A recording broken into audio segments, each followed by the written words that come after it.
नमस्कार दोस्तों, स्वागत है आप सभी का हमारे इस ऑनलाइन मंच पर। सभी को गुड इवनिंग, राधे राधे, जय श्री कृष्णा, जय श्री राम, जय महाकाल, जय जोहर। ये क्लास एक्चुअल में लाइव नहीं है, रिकॉर्ड करके जा रहा हूँ। आपको प्रीमियर के रूप में शो हो जाएगी लाइव के अंदर आपको, क्योंकि एक शादी में जाना था, स्टूडेंट की शादी थी और मैंने उसको प्रॉमिस कर रखा था कि मैं उसकी शादी में ज़रूर आऊँगा, तो मुझे निकलना पड़ेगा, इसलिए मैं क्लास पहले से ही रिकॉर्ड करके जा रहा हूँ। कोई बात नहीं, अपन बात करेंगे हमारे नर्वस सिस्टम के बारे में, तंत्रिका तंत्र के बारे में। देखते हैं हमारा पहला सवाल कौन सा है आज का। चलिए, पहला सवाल क्या कह रहा है हमारा, मानव तंत्रिका तंत्र की संरचनात्मक और क्रियात्मक इकाई जो है, कार्यात्मक इकाई जो है, वो किसको कहते हैं? तो आप लोग सभी जानते हो किसको कहते हैं। हमने कहा न्यूरॉन या नर्व सेल जो है उसको कहा जाता है। नेफ्रॉन जो होता है ये किसकी होती है? वृक्क की होती है, किडनी की होती है, या यूं कह सकते हो हमारे उत्सर्जन तंत्र, एक्सक्रेटरी सिस्टम जो है उसकी संरचनात्मक और क्रियात्मक इकाई है। एल्वियोलाई, हमारे फेफड़े जो होते हैं, लंग्स जो होते हैं, फेफड़ों की संरचनात्मक और क्रियात्मक इकाई है। या यूं कह सकते हो हमारा जो रेस्पिरेटरी सिस्टम है, जहां गैसों का आदान प्रदान होता है, उसकी संरचनात्मक और क्रियात्मक इकाई कौन सी होती है? हमने कहा एल्वियोलाई। अब बात करें ना जब हम न्यूरॉन की, तो देखो न्यूरॉन के बारे में कुछ चीजें और भी आपको याद रखने हैं। न्यूरॉन को बोला जाता है सबसे लंबी कोशिका। क्या बोला जाता है इसको? सबसे लंबी कोशिका बोला जाता है, longest cell. All over universe की बात करें, जितने भी जीव हैं उन सारे जीवों में सबसे लंबी कोशिका न्यूरॉन होती है। मानव में भी सबसे लंबी कोशिका। सबसे छोटी कोशिका जो अगर हम बात करें, स्मॉलेस्ट सेल, सबसे छोटी कोशिका अगर ऑल ओवर बात करें तब तो कौन आता है? माइकोप्लाज्मा। कौन आता है? माइकोप्लाज्मा आता है। लेकिन मानव के केस में बात करें तो मानव के केस में शुक्राणु जो है वो सबसे छोटी कोशिका आती है। सबसे बड़ी कोशिका जो आती है वो आती है मानव के केस में अंडाणु। अंडाणु शुक्राणु से लगभग 15 से 20 गुना ज्यादा जो है वो बड़ा होता है। माइकोप्लाज्मा ऑल ओवर सबसे छोटी है, सबसे लंबी कोशिका न्यूरॉन है, और ऑल ओवर सबसे बड़ी कोशिका बोले ना तो ऑस्ट्रिच एग आता है, शतुरमुर्ग का जो अंडा होता है वो आती है सबसे बड़ी कोशिका के अंदर। दूसरा है, न्यूरॉन एक ऐसी कोशिका है जिसके अंदर रीजनरेशन, पुनरुद्भवन जो है वो हमने कहा नहीं होता है, न के बराबर होता है। रीजन है, इनमें कभी भी डिवीजन नहीं होता है, इनमें कभी भी सेल डिवीजन अब्सेंट होता है। इस वजह से न्यूरॉन में हीलिंग नहीं हो पाती है। इसका एक रीजन ये भी होता है, न्यूरॉन के अंदर एक ऐसी कोशिका जहां पर सेंट्रियोल जो रहते हैं वो क्या रहते हैं? अब्सेंट रहते हैं। और वह एक ऐसी कोशिका जिसके अंदर कंडक्टिविटी, चालकता का गुण, उत्तेजनशीलता का गुण सबसे ज्यादा पाया जाता है, वो भी कौन होती है? न्यूरॉन होती है। क्लियर है? चलिए अगले सवाल की तरफ। अगला सवाल, न्यूरॉन का वह भाग कौन सा है जो कोशिका काय से दूर आवेगों का वहन करता है? देखो, जब हम कभी न्यूरॉन की संरचना देखते हैं, न्यूरॉन की जब हम स्ट्रक्चर देखते हैं, मैं आपको बताता हूं, न्यूरॉन की जब आप स्ट्रक्चर देखोगे तब आपको कुछ चीजें जो है वो क्लियर होती है यहां पे। जैसे आई थिंक ये जो संरचना है ये आपको यहां पर क्लियर दिखाई दे देगी। यहां पे ये एक न्यूरॉन है, नॉर्मली लंबी संरचना आप देखते हो, मैंने यहां पर थोड़ी इसको यू शेप के अंदर मोड़ दी है। इस न्यूरॉन में ये सबसे बड़ा वाला जो भाग होता है ना, ये वाला, इसको बोला जाता है साइटोन। क्या बोला जाता है? साइटोन। या इसी को कहते हैं कोशिका काय, सेल बॉडी, जो भी बोलना है आप बोल सकते हो। इससे ये जो प्रवर्ध निकलते हैं इनको हम क्या कहते हैं? डेंड्राइट्स कहते हैं। क्या कहते हैं? डेंड्राइट्स कहते हैं। और ये सारे डेंड्राइट्स मिलके डेंड्रॉन और डेंड्राइट्स में आते हैं। उसके बाद ये जो लंबा भाग जो निकलता है ना, ये लंबा भाग जो है ये एक्चुअल में एक्सॉन कहलाता है। क्या कहलाता है? इस लंबे बेलनाकार भाग को क्या कहा जाता है? एक्सॉन कहा जाता है। इस एक्सॉन वाले भाग में बीच बीच में ये देखो आपको लेयरिंग दिख रही है, यहां पर आवरण पाया जाता है, और ये जो लेयरिंग होती है इसको कहा जाता है माइलिन शीट। माइलिन आच्छद या माइलिन शीट कहा जाता है। जहां जहां माइलिन शीट अब्सेंट होती है, यहां देखो ये अब्सेंट है, इनको कहा जाता है रेनवियर के नोड। क्या बोला जाता है? रेनवियर के नोड कहा जाता है। ये चीज क्लियर है? अब आगे सुनना। अगर हम बात करें एक न्यूरॉन का ये जो लंबा वाला एक्सॉन वाला भाग, दूसरे न्यूरॉन के कौन से वाले भूभाग से जुड़ता है? हमने कहा डेंड्रॉन वाले भाग से जुड़ता है और पूरी की पूरी नर्व बनती है। और न्यूरॉन का आपस में जुड़ना सिनेप्सिस यानी युग्मानुबंधन कहलाता है। क्या कहलाता है? युग्मानुबंधन कहलाता है, सिनेप्सिस कहलाता है। सिनेप्सिस के टाइम क्या होता है? दो न्यूरॉन के बीच में रिक्त स्थान रहता है, दो न्यूरॉन के बीच में एक गैप होता है और उस गैप का नाम भी कई बार पूछ देता है और उस गैप को कहते हैं सिनेप्टिक क्लेफ्ट कहा जाता है। क्या कहा जाता है? सिनेप्टिक क्लेफ्ट कहा जाता है। ये न्यूरॉन की संरचना में मेन चीजें जो याद रखनी है। तो जो साइटोन वाला भाग है वहां से आवेगों का आगे जो संचरण है वो कौन करता है? एक्सोन वाला भाग करता है। इसलिए याद रख लेना, आगे आवेगों का परिवहन जो करता है वो कौन करता है? हमने कहा एक्सोन वाला जो भाग है वो करता है। बाकी मैं सारी चीजें आपको बता चुका हूं। चलिए आगे बात करते हैं। अगला सवाल, अगला सवाल क्या कहता है हमारा कि एक्सोन के चारों ओर जो माइलिन शीथ पाई जाती है उसका मुख्य कार्य क्या है? बहुत अच्छा सवाल है, जल्दी से आप लोग बता भी सकते हो। माइलिन शीथ का काम क्या है? एक्सोन को पोषक तत्व प्रदान करना? नहीं, ये तो काम सेरेब्रोस्पाइनल फ्लूइड का काम होता है। आवेग संचरण की गति को धीमा करना? नहीं। तंत्रिका आवेगों के संचरण को इंसुलेट करना और उसकी गति को क्या करना? बढ़ाना। और ये रेनवियर के नोड से कूदते हुए आवेग, ये रेनवियर के नोड से जंप करते हुए आवेग एक जगह से एक न्यूरॉन से दूसरे न्यूरॉन क्या होते हैं? ट्रांसफर होते हैं। तो हमने कहा कि हमारा राइट आंसर यहां क्या जाएगा? सी जाएगा। अगला सवाल देखो क्या कहता है। न्यूरॉन में कोशिका काय के अंदर पाए जाने वाली ग्रेन्यूल संरचनाएं जो प्रोटीन संश्लेषण में शामिल होती है क्या कहलाती है? अगेन एक बहुत ही अच्छा सवाल आपके सामने है कि जो साइटोन वाला भाग होता है यहां पर छोटे छोटे ग्रेन्यूल्स पाए जाते हैं, कणिकाएं पाई जाती है। इन कणिकाओं को बोला जाता है निश्चल ग्रेन्यूल, निश्चल कणिकाएं कहते हैं। और ये निश्चल कणिकाएं जो है ना, ये आरएनए और प्रोटीन की बनी है, क्योंकि ये प्रोटीन संश्लेषण का काम मेनली यहां रहता है। तो एक चीज और याद रखना, इनमें सबसे ज्यादा कौन सी पाई जाती है? हमने कहा RER पाई जाती है। खुरदरी अंतः प्रदर्वी जालिका जो है वो ज्यादा मात्रा में मिलती है। क्यों? क्योंकि इसका काम ही क्या होता है? प्रोटीन सिंथेसिस का होता है, प्रोटीन संश्लेषण का होता है। तो हमने कहा कि जो निश्चल ग्रेन्यूल है, इन निश्चल ग्रेन्यूल का काम क्या होता है? प्रोटीन सिंथेसिस का होता है, प्रोटीन संश्लेषण। रेनवियर का नोड आप जानते हो, जहां माइलिन शीथ, माइलिन आच्छद अनुपस्थित होता है, जहां माइलिन शीथ अब्सेंट होती है, उन स्थानों को आप क्या बोलते हो? रेनवियर के नोड कहा जाता है उनको। चलिए अगला सवाल क्या कहता है। केंद्रीय तंत्रिका तंत्र में कौन से दो प्रमुख अंग शामिल हैं? सीएनएस के अंदर कौन से दो प्रमुख अंग हैं? हृदय और फेफड़े हमारे नर्वस सिस्टम के पार्ट भी नहीं आते हैं। मस्तिष्क और परिधीय तंत्रिका तंत्र, मेरु रज्जु और परिधीय तंत्रिका तंत्र, ये आप भी बता सकते हो। मैं रुक जाता हूं थोड़ी देर। और मस्तिष्क और मेरु रज्जु तो आप जानते हो। हमारे सीएनएस का पार्ट कौन होता है? ब्रेन और हमारा स्पाइनल कोड। मैं थोड़ा सा आपको यहां डिटेल में लेता हूं, सुनना ध्यान में, कि अगर हम ह्यूमन के नर्वस सिस्टम की बात करें, मानव के तंत्रिका तंत्र की बात करें, तो मानव के अंदर 3 प्रकार का मेनली क्या पाया जाता है? नर्वस सिस्टम पाया जाता है 3 प्रकार का। कौन कौन सा आता है?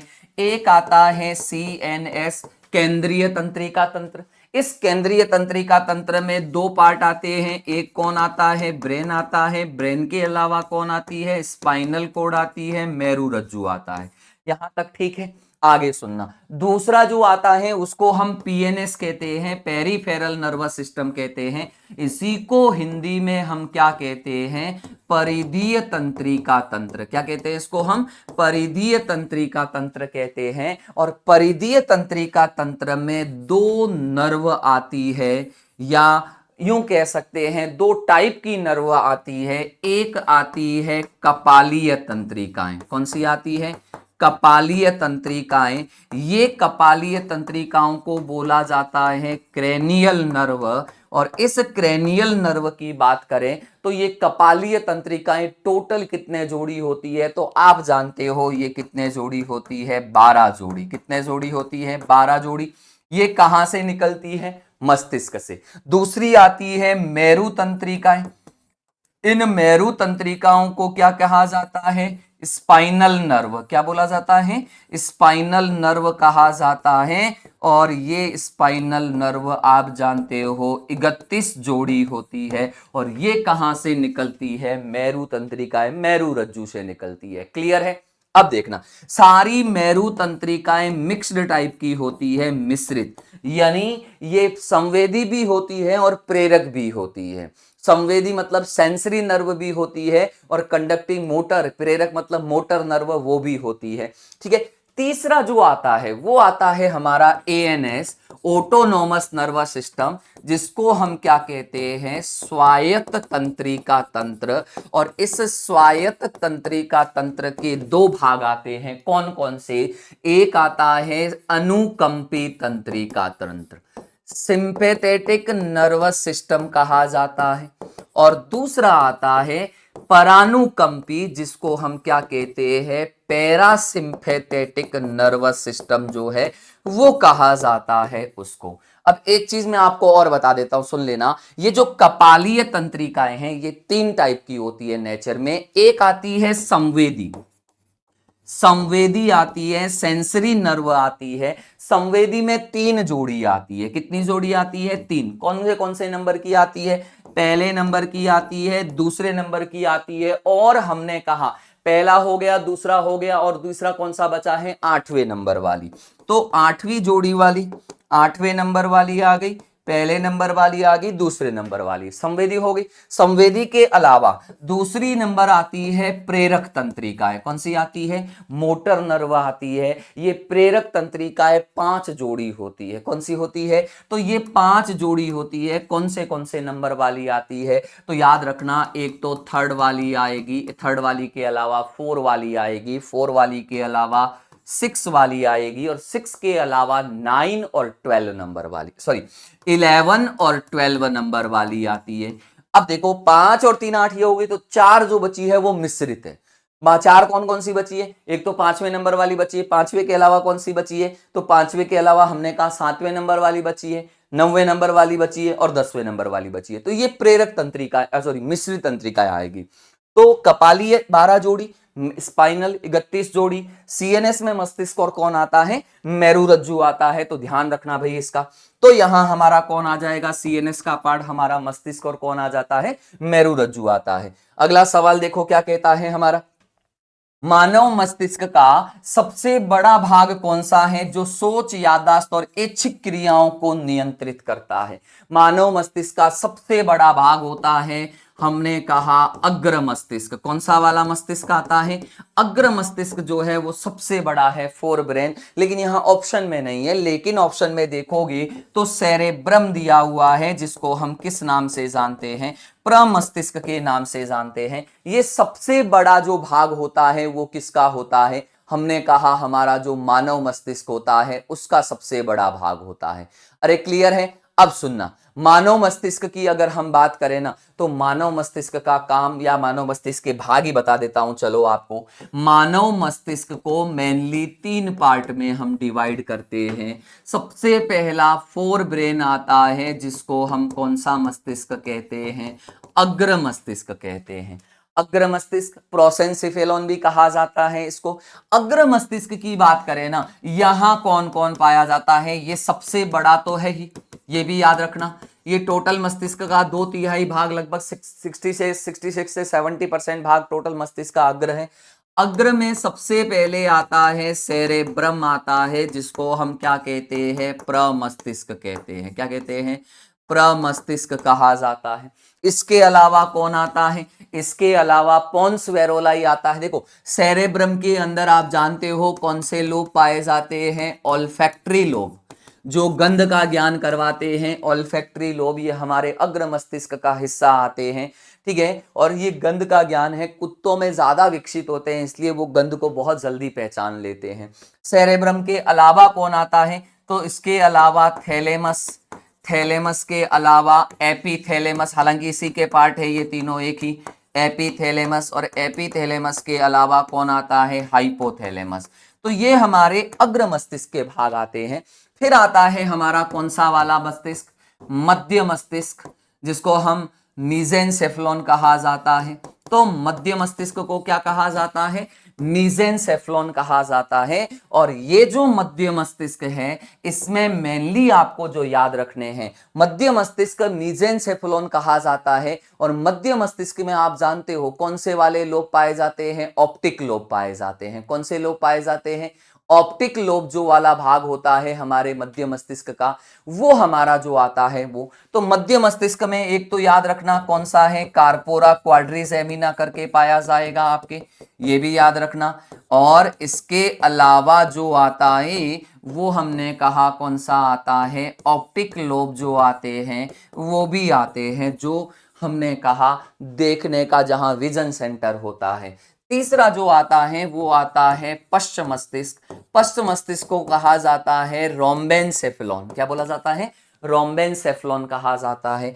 पश्च मस्तिष्क में एक आता है सेरिबेलम, अनुमस्तिष्क, जो हमारी बॉडी को कंट्रोल करने का काम करता है।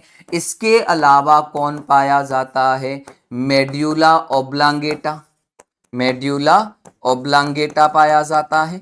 मेड्यूला ओब्लांगेटा के अलावा कौन पाया जाता है, पोन्स वेरोलाई। कौन पाया जाता है, पोन्स वेरोलाई करके पाया जाता है। तो सेरेब्रम, थैलेमस, एपीथैलेमस, हाइपोथैलेमस, ये हमारे भाग है अग्र के। कार्पोरा क्वाड्रिसेमिना, ऑप्टिक लोब पाए जाते हैं। ऑल्फैक्टरी लोब हमारे अग्र मस्तिष्क का हिस्सा है।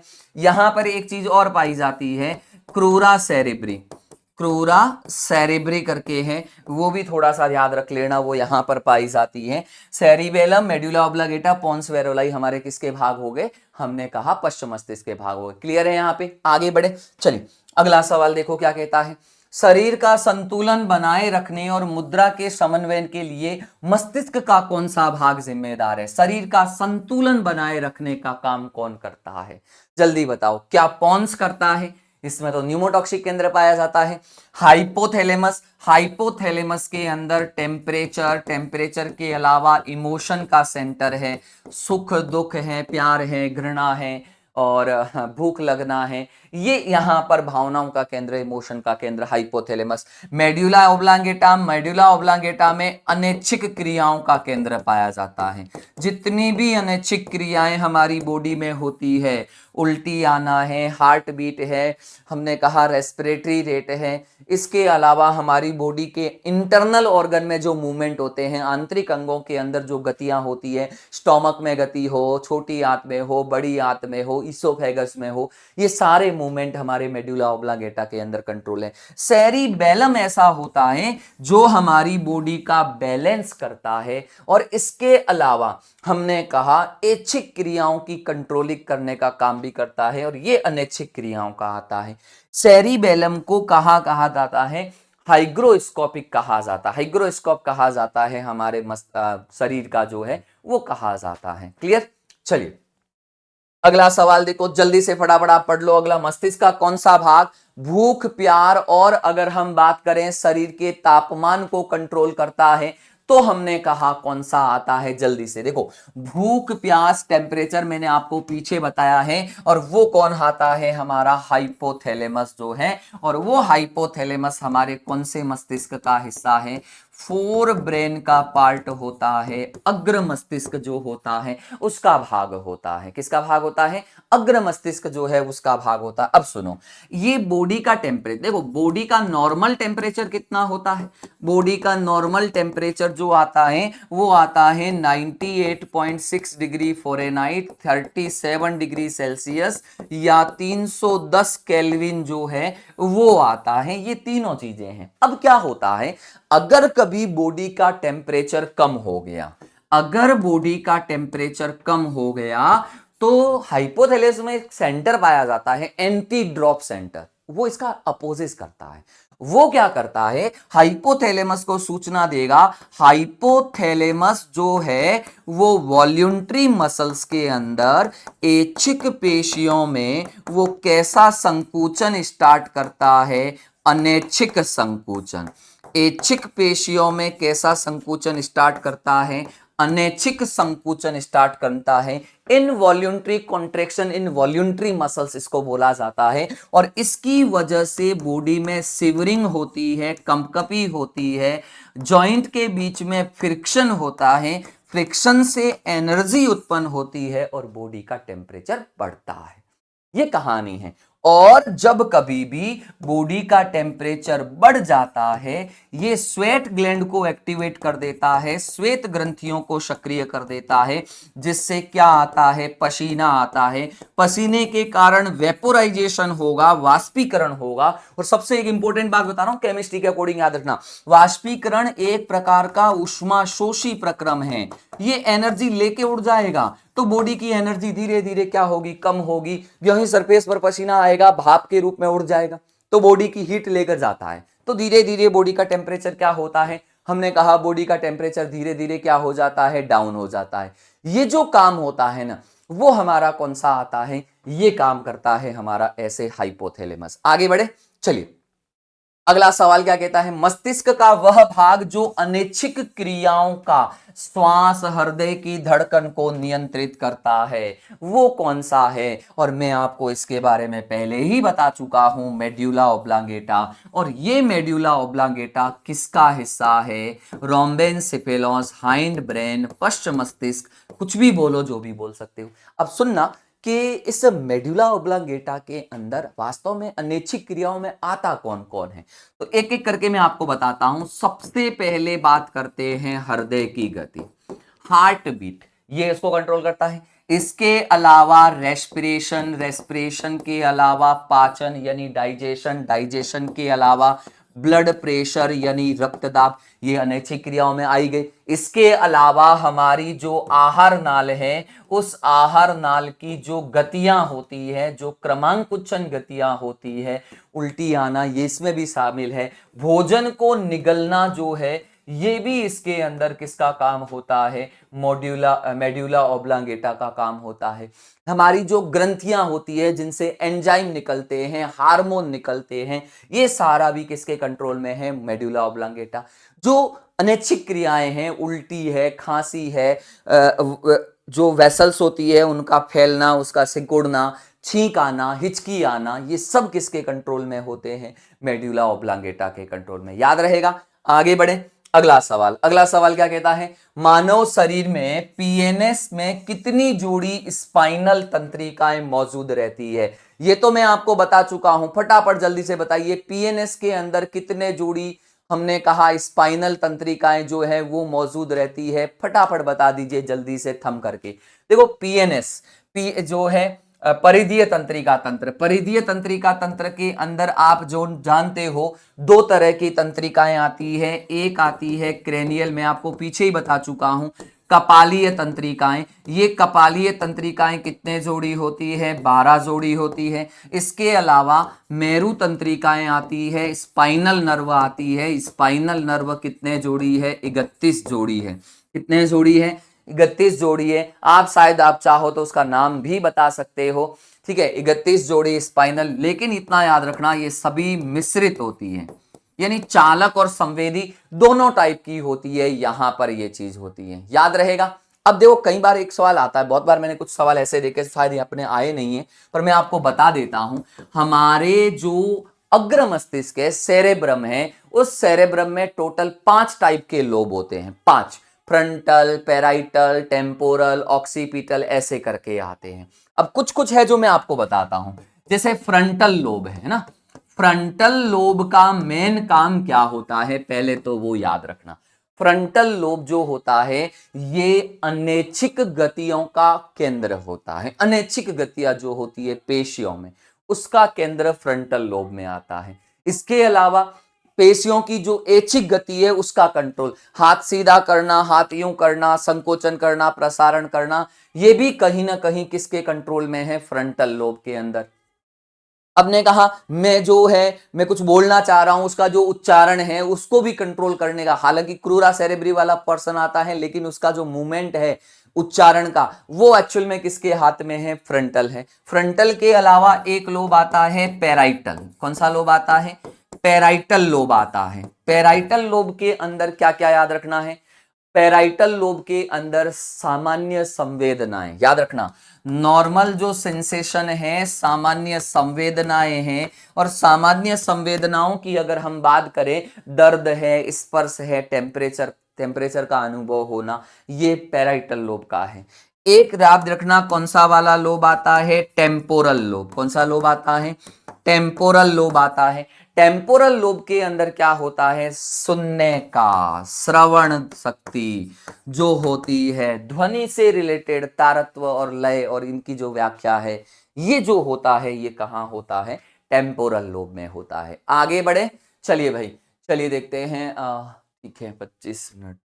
अगला देखो, सोचा गया कि क्या करना है और कौन सा हाथ उठाना है, यह निर्णय सेरिब्रम के किस लोब में लिया जाता है। अब तो आप बता ही दो कौन से, क्या करना है, कौन सा हाथ उठाना है, यानी ऐच्छिक, ऐच्छिक हो गई। और ऐच्छिक गतियों का जो नियंत्रण है वो कौन करता है, फ्रंटल लोब करता है। कौन करता है, फ्रंटल लोब जो है वो करता है। मैं आपको पीछे डिटेल दे चुका हूं।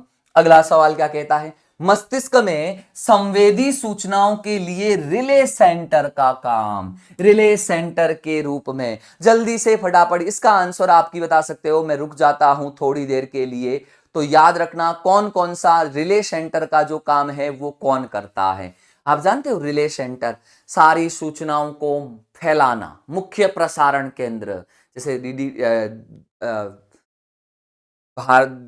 डीडी जो दूरदर्शन होता है, नाम नहीं आ रहा है मुझे उसका, जो दूरदर्शन के अलग अलग रिले सेंटर बने हुए हैं, जैसे हमारे उदयपुर में चेतक के आसपास बना हुआ है, तो वो जो रिले सेंटर के रूप में काम करता है, पोन्स तो नहीं करता है। मेडुला ओब्लांगेटा अनैच्छिक क्रियाएं जो होती है, थैलेमस और सेरिबेलम, सेरिबेलम हमारी बॉडी के कंट्रोलिंग सेंटर का काम करता है, थैलेमस करता है। ये थैलेमस हमारे फोर ब्रेन का पार्ट होता है। पहले तो ये याद रखना किसका भाग होता है, अग्र मस्तिष्क का भाग होता है। दूसरा, ये एक्चुअल में हमारे डायेनसेफ्लॉन, देखो अग्र मस्तिष्क में मेन दो ही भाग आते हैं। कौन कौन आते हैं, एक आता है सेरेब्रम, सेरेब्रम और डायेनसेफ्लॉन। कौन सा वाला सेफ्लॉन आता है, डायेनसेफ्लॉन, जिसको हम नाम कहते हैं। इस डायेनसेफ्लॉन के टोटल 3 पार्ट आते हैं। कौन कौन सा, थैलेमस, एपिथैलेमस और हाइपोथैलेमस। थैलेमस, एपिथैलेमस, हाइपोथैलेमस, उसमें सबसे बड़ा भाग जो है वो कौन आता है, थैलेमस वाला जो आता है वो आता है। ये जो जितनी भी सूचनाएं होती है ना, उनको स्वीकार करता है और आगे क्या करता है, फैलाता है। ये काम जो होता है ये कौन करता है, हमारा थैलेमस वाला भाग करता है। तो याद रखना भाई। अगला सवाल क्या कहता है, मस्तिष्क और मेरुरज्जु किस सुरक्षात्मक आवरण के द्वारा ढके रहते हैं। आप जानते हो मस्तिष्क और मेरुरज्जु के चारों तरफ 3 आवरण होते हैं, 3 झिल्लियां पाई जाती है, और इन 3 झिल्लियों को मेनिंजीज कहा जाता है। क्या कहा जाता है, मेनिंजीज कहा जाता है। ये मेनिंजीज 3 आती है। एक आती है डीएपी से, याद रखो कौन आती है, ड्यूरामेटर। ड्यूरामेटर के अलावा कौन आती है, एरेक्नोइड। ठीक है, एरेक्नोइड मैटर। एरेक्नोइड मैटर के अलावा कौन आती है, पाया मैटर। ये टोटल 3 जो है वो झिल्लियां आती है। पेरिकार्डियम किसके चारों तरफ पाई जाती है, हृदय के चारों तरफ सुरक्षात्मक आवरण। प्लूरा किसके चारों तरफ पाया जाता है, फेफड़ों के चारों तरफ पाई जाने वाले जो आवरण है वो आता है। और अगर अपन बात करें, ये हमारी देह भित्ति को आवृत करती है, पेरिटोनियम जो आवरण आता है वो आता है। चलिए अगला सवाल जल्दी से बताओ, मस्तिष्क के तने वाले भाग के अंदर कौन सम्मिलित है। जल्दी से फटाफट बता दीजिए कि कौन से वाले तने वाले का भाग में, ब्रेन स्टेम।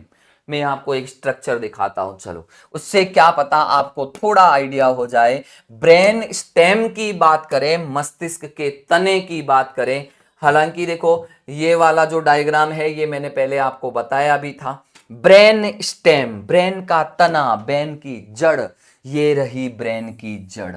और जड़ में देखो कौन आता है, न्यूमोटॉक्सिक केंद्र, ये यहाँ पर पॉन्स वेरोलाई है, मेड्यूला ओब्लांगेटा है। तो पॉन्स वेरोलाई है, मेड्यूला ओब्लांगेटा है, और हमारा मिड ब्रेन आता है, मध्य मस्तिष्क। मध्य मस्तिष्क का भी कौन सा वाला भाग, सेरिबेलम वाला भाग जो है, ये हमारे ब्रेन स्टेम का काम करते हैं, मस्तिष्क के तने का काम करते हैं। ऑप्शन में देख लीजिए क्या है कि मस्तिष्क तने में कौन से 3 भाग जो है वो शामिल है, सम्मिलित है। जल्दी से बता सकते हो आप भी। सेरिब्रम नहीं आएगा, ठीक है। थैलेमस, हाइपोथैलेमस अग्र मस्तिष्क का भाग है, नहीं आएंगे। सेरिबेलम, पॉन्स, हाइपोथैलेमस अग्र मस्तिष्क का भाग है, ऐसे भी कट कर सकते हो। तो हमारा राइट आंसर क्या हो गया, सी। मेड्यूला ओब्लांगेटा, पॉन्स वेरोलाई मध्य मस्तिष्क का, यहां मतलब वो अनुमस्तिष्क से है। सेरिबेलम की वो यहां पर क्या कर रहा है, बात कर रहा है। तो थोड़ा ध्यान रखना। क्लियर है। अगले सवाल की तरफ बढ़े। अगला सवाल क्या कहता है, वह द्रव जो मस्तिष्क और मेरु रज्जु के चारों ओर कुशन का काम करता है, शॉक एब्जॉर्बर, उनको आघात से बचाता है, जो कार्य करता है और उन्हें पोषण भी देता है, आघात से बचाने का काम। देखो ब्लड प्लाज्मा आप जानते हो, ब्लड प्लाज्मा का मतलब होता है ब्लड का द्रव भाग, यानी ब्लड में से किसको निकाल दो, ठोस भाग को, आरबीसी, डब्ल्यूबीसी और प्लेटलेट्स को निकाल दो तो बच जाता है। लिम्फ क्या होता है, लिम्फ जो है वो प्लाज्मा में से किसको निकाल दो, हमने कहा लिम्फ एक्चुअल में क्या होता है, आरबीसी और प्लेटलेट्स रहित, आरबीसी और प्लेटलेट्स रहित रक्त जो होता है वो लिम्फ यानी लसिका कहलाता है। ये बलगम म्यूकस श्लेष्मा, ये बलगम टेस्ट आता है, जानते हो ट्यूबरकुलोसिस, टीबी वाले रोग में कौन सा आता है, सेरेब्रोस्पाइनल फ्लूइड आता है, सीएसएफ आता है। ये एक्चुअल में हमारे मस्तिष्क में जितनी भी गुहाएं होती है, फ्री स्पेस होता है, वेंट्रिकल्स होती है, मेरु रज्जु का जो केंद्रीय नाल है, सेंटर पार्ट होता है, उसके अंदर सीएसएफ पाया जाता है। ये लिम्फ के समान होता है, एक्स्ट्रा सेलुलर फ्लूइड कहते हैं इसको। इसमें 2-3 चीजें याद रखना है, सीएसएफ, सेरेब्रोस्पाइनल फ्लूइड, ये कहां उपस्थित रहता है, तो एक तो याद रखना मस्तिष्क की गुहाएं, गुहाएं का मतलब है जहां कोई संरचना नहीं है, फ्री स्पेस है, वहां ये भरा रहता है। दूसरा, ये कहां पाया जाता है कि जो हमारा मेरु रज्जु होता है, स्पाइनल कोड होता है, उसके सेंट्रल वाले भाग में, केंद्रीय भाग में, आप कई बार तितली जैसी एच आकार की स्ट्रक्चर देखते हो, वहां पाया जाता है। और ये लिम्फ के समान है। और सबसे इंपॉर्टेंट बात है, सीएसएफ का सिक्रेशन कौन करता है, स्त्रावण कौन करता है, ये एक्चुअल में एक कोरोइड प्लेक्सस जो होता है ना, एक हमारे ब्रेन के अंदर कोरोइड प्लेक्सस पाया जाता है, कोरोइड प्लेक्सस करके। वो प्लेक्सस जो है वो रक्त को छानता है, ब्लड को छानता है, और छान कर लसिका जैसा द्रव बनाता है, उसको कहा जाता है सीएसएफ। और इसकी मात्रा जो रहती है वो लगभग 150 ml के आसपास जो है वो रहती है, याद रख लेना। यहां तक क्लियर है। आगे बढ़े अपन, जल्दी से थम करके बता दो कि आगे बढ़ते हैं अगले सवाल की तरफ, क्या कहता है हमारा। तो बिल्कुल मैं कमेंट तो आपके ले नहीं पाऊंगा, चलिए फिर भी अगर कोई किसी क्वेश्चन में दिक्कत हो तो कमेंट कर देना, मैं आपको आंसर जरूर दे दूंगा उसका, ठीक है। चलिए अगला सवाल क्या कहता है, एक व्यक्ति गर्म वस्तु को छूने पर तुरंत हाथ हटेल देता है, यह क्रिया किसके द्वारा। गर्म वस्तु को छूते ही तुरंत हाथ हटा लेना, प्रतिवर्त क्रिया, रिफ्लेक्स रिएक्शन। और ये रिफ्लेक्स रिएक्शन का मास्टरमाइंड कौन होता है, स्पाइनल कॉर्ड होता है, मेरु रज्जु जो है वो आता है। अब याद रखना, ये रिफ्लेक्स रिएक्शन भी कई बार सवाल आते हैं। रिफ्लेक्स रिएक्शन अनैच्छिक और तीव्र गति से हम्पन होने वाली क्रिया होती है, जिसको हम रिफ्लेक्स रिएक्शन या प्रतिवर्त क्रिया कहते हैं। ये प्रतिवर्त क्रियाएं 2 प्रकार की होती है। एक आता है साधारण नॉर्मल रिफ्लेक्स रिएक्शन, इसी को कहा जाता है अप्रतिबंधित। क्या बोला जाता है, अप्रतिबंधित कहा जाता है। ये एक्चुअल में ये जन्मजात होती है। कैसी होती है? जन्मजात या सहज प्रतिरक्षा भी कहते हैं, जो बाई बर्थ प्रेजेंट रहती है। बाई बर्थ है। जैसे अगर हमने कहा आंखों का बंद होना, कोई चीज आंखों की तरफ आती है, तेजी से आंखों का बंद हो जाना हो जाता है, जलने या चुभने पर ऑटोमेटिकली हाथ खिंच जाता है, गिरने पर बॉडी को अपने आप बैलेंस करने की जो पावर आती है, ये हमारे क्या आते हैं? साधारण रिफ्लेक्स आते हैं। ये एक्चुअल में छींक आना, खांसी आना, उल्टी आना, ये नॉर्मल रिफ्लेक्स रिएक्शन आती है। इनके लिए किसी भी तरह की ट्रेनिंग की जरूरत नहीं होती है। दूसरी आती है उपार्जित। उपार्जित आती है, इसी को कहा जाता है प्रतिबंधित प्रतिवर्ती क्रिया। क्या बोलते हैं इसको हम? प्रतिबंधित प्रतिवर्ती क्रिया कहते हैं।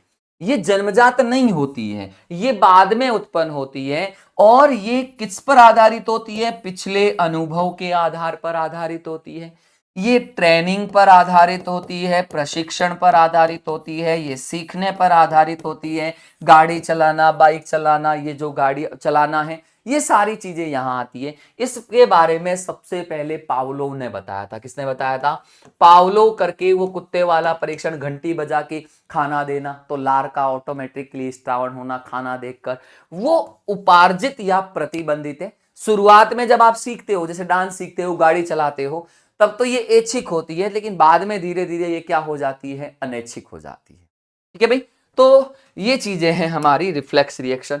अगला सवाल क्या कहता है? मेरू रज्जु में धूसर पदार्थ कहां पर स्थित होता है? मैं आपको इसका एक डायग्राम बताता हूं, बहुत अच्छा डायग्राम है। आपको पता चल जाएगा ऑटोमेटिकली, डायरेक्टली आपको पता चल जाएगा कि वो जो धूसर पदार्थ है वो मेरू रज्जु के अंदर। पहले तो मैं आपको पूरा शो कर देता हूं। ये स्पाइनल कोड का क्रॉस सेक्शन एरिया है। इसमें देखो ये तितली के आकार का दिखाई दे रहा है। ये देखो, ये धूसर द्रव्य है, ग्रे मैटर है, और ये वाला जो भाग है ये व्हाइट मैटर है। तो ये सेंटर में रहता है, सेंट्रल कैनाल के चारों तरफ रहता है। तितली के आकार का ले लो, एच आकार का ले लो। तो इसने सवाल भी आपसे वही बोला है कि जो धूसर द्रव्य है वो कहां पाया जाता है? तो हमने कहा केवल और केंद्रीय भाग में पाया जाता है। परिधीय भाग में, पृष्ठीय हॉर्न में, केवल वेंट्रल हॉर्न में। ये परिधीय और बाकी सारे भागों में कौन पाया जाता है? व्हाइट मैटर, श्वेत द्रव्य पाया जाता है। ये भी याद रख लेना। अगला सवाल, अगला सवाल क्या कहता है? सीएनएस और पीएनएच के बीच में पुल का कार्य करने वाला केंद्रीय तंत्रिका तंत्र। केंद्रीय तंत्रिका तंत्र का मतलब है हमारा मस्तिष्क। मस्तिष्क के अलावा मस्तिष्क के अंदर हमने कहा मेडुला ऑब्लांगेटा के छिद्र में रहता है। मेरू रज्जु एंटर करता है फोरामेन ऑफ मैग्नन से, तो मेडुला ऑब्लांगेटा के द्वारा शरीर में स्पाइनल कोड ब्रेन में एंटर करता है। इसी मेरू रज्जु के अंदर हमने कहा पार्श्व भाग के अंदर यहां से कपालीय तंत्रिकाएं और हमने कहा मेरू तंत्रिकाएं मिलकर हमारा पीएनएस बनाती है। तो सीएनएस और पीएनएस के बीच में जो थर्ड मिडिलमैन का काम करता है, बिचौलिए का जो काम करता है, वो स्पाइनल कोड करता है, मेरू रज्जु करता है हमारा। तो राइट आंसर हमारा क्या जाएगा? सी जाएगा। अगला सवाल क्या कहता है? मानव तंत्रिका तंत्र में तंत्रिका क्या है, नर्व क्या है? बहुत सारे न्यूरॉन का मिक्सअप। केवल एक एक्सॉन जो सीएनएस से निकलता है? नहीं। न्यूरॉन सेल बॉडी का एक संग्रह? नहीं। हमने कहा एक एक्सॉन का एक बंडल जो संयोजी उत्तक के द्वारा, कनेक्टिव टिश्यू के द्वारा बंधा रहता है, वही हमारी ये क्या होती है? नर्व होती है। बहुत अच्छा सवाल है, ध्यान रखना रे भाई इसका। क्लियर है? आगे बढ़े। चलिए, ब्लर तो नहीं हुआ है। चलिए बात करते हैं अगले सवाल की। अगला सवाल क्या कहता है? प्रतिवर्त चाप, रिफ्लेक्स रिएक्शन का सही अनुक्रम क्या है? रिफ्लेक्स रिएक्शन, जो ही गर्म चीज पे हाथ गया, हाथ आपने हाथों हाथ खींच लिया, ये रिफ्लेक्स रिएक्शन है। मैं आपको इसका एक छोटा सा डायग्राम बताता हूं, डायग्राम से आपको थोड़ा आइडिया लग जाएगा। ठीक है भाई? ये डायग्राम मैं एक बार बता देता हूं, पहले तो आप भी ऐसा करना, पहले तो बता दो कि है क्या, फिर मैं आपको ये डायग्राम के द्वारा चीजें बता देता हूं। आप तो पहले ये बताओ इसका आंसर क्या जाएगा, फिर मैं आपको इसका आंसर बताता हूं। कमेंट पढ़ लिए होंगे आपने? ठीक है, अब सुनना। कोई भी चीज है, रिवर्स रिफ्लेक्स काम कैसे करती है? देखो, हमने कहा गरम चीज है, नुकीली चीज है, स्टिमुलेशन हुआ, ज्यों ही यहां सेंसरी रिसेप्टर लगे होते हैं, संवेदांग होते हैं यहाँ पे, ये संवेदांग किससे जुड़े होते हैं, सेंसरी नर्व से जुड़े होते हैं। तो ये संवेदी तंत्रिकाएं होती है, सेंसरी नर्व, संवेदांग सेंसरी नर्व से जुड़ा, ये सूचना लेकर वो किसके पास गया, ये सूचना लेकर गया वो स्पाइनल कोड के पास में, कहां पर, मेरू रज्जु के पास में गया।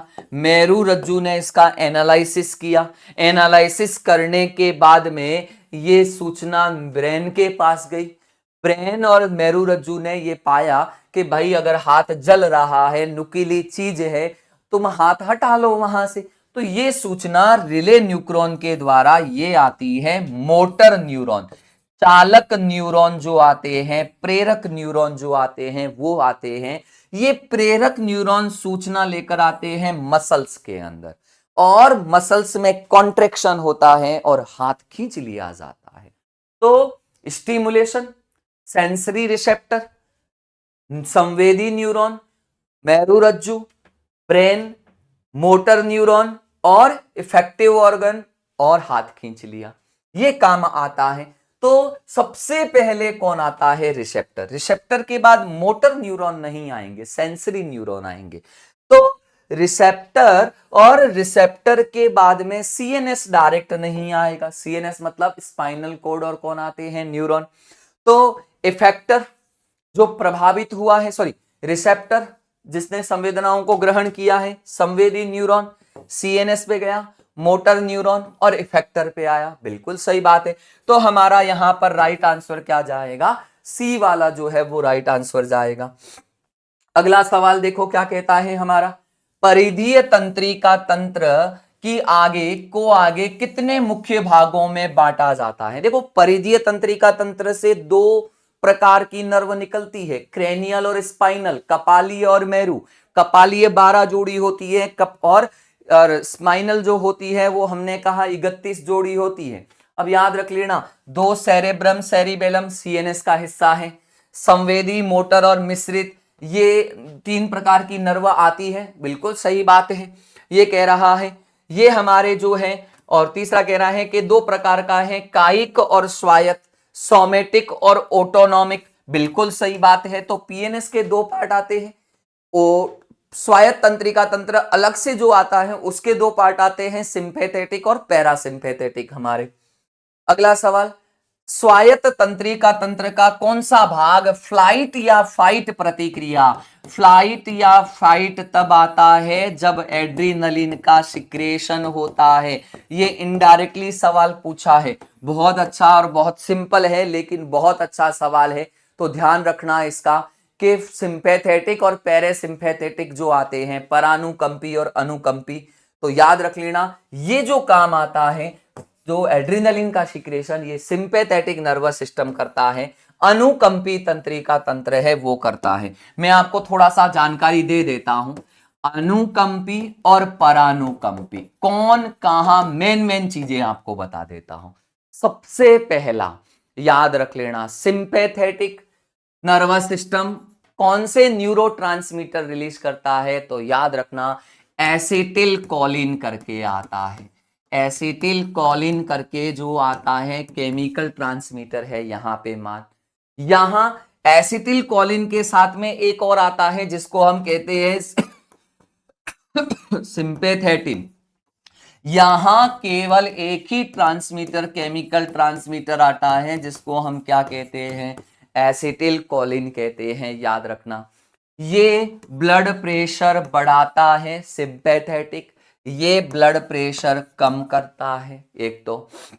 दूसरा, ये त्वच जो वाहिनियां होती है, ब्लड वेसल्स होती है, ये वाहिनियों को सिकोड़ता है, तभी तो हमने कहा क्या करता है, और ये क्या करता है, वाहिनियों को फैलाता है, वैसो डायलेटर का काम तरह से कह दो।